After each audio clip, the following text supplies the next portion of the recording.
2024 কামদা একাদশীর উপবাসের পুণ্যে আত্মা পাপ থেকে মুক্তি পায়, পারিবারিক জীবনের সমস্যাও শেষ হয়। আসুন জেনে নেই কামদা একাদশীর 2024 তারিখ, পুজোর সময় এবং তাৎপর্য। ওম সাই রাম।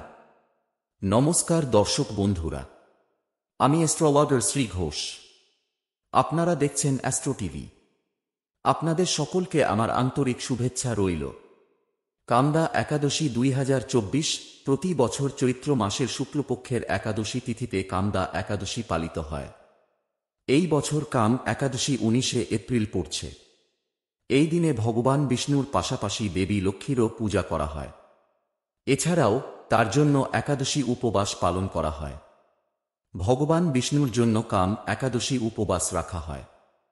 ধর্মীয় বিশ্বাস অনুযায়ী এই ব্রত পালন করলে পাপ থেকে মুক্তি পাওয়া যায়। কামদা একাদশীকে মোক্ষলাভের একাদশীও বলা হয়।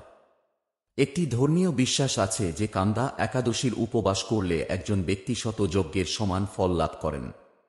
এর সাথে ব্রহ্ম হত্যা দোষ থেকেও মুক্তি পাওয়া যায় ও সমস্ত পাপ ধুয়ে ফেলা হয়। কামদা একাদশীতে ভগবান শ্রীহরি বিষ্ণুর পূজা করুন।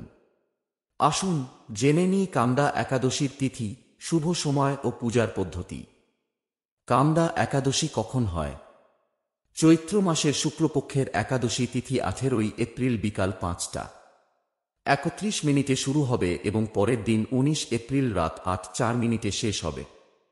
এমন পরিস্থিতিতে উদয় তিথির কারণে 19 এপ্রিল কামদা একাদশী পালিত হবে।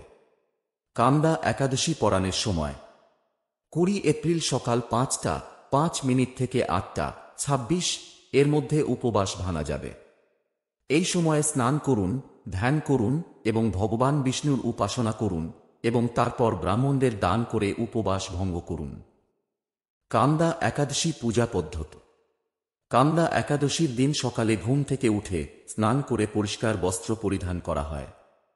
এরপরে ভগবান বিষ্ণুকে স্মরণ করুন এবং উপবাসের প্রতিজ্ঞা করুন। পূজার জন্য একটি কাঠের চৌকির ওপর একটি লাল কাপড় বিছিয়ে ভগবান বিষ্ণুর মূর্তি স্থাপন করুন। এরপর প্রতিমার সামনে একটি পাত্রে জল, অক্ষত, তিল এবং রলি রাখুন।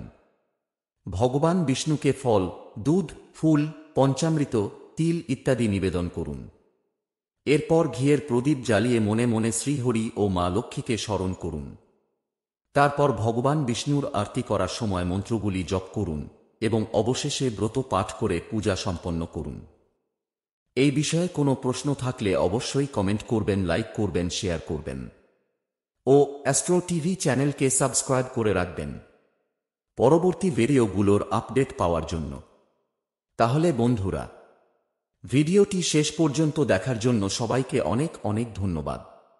ঈশ্বর আপনার মঙ্গল করুক। আপনারা সুস্থ থাকুন, ভালো থাকুন। আবার দেখা হবে এই চ্যানেলে। ধন্যবাদ।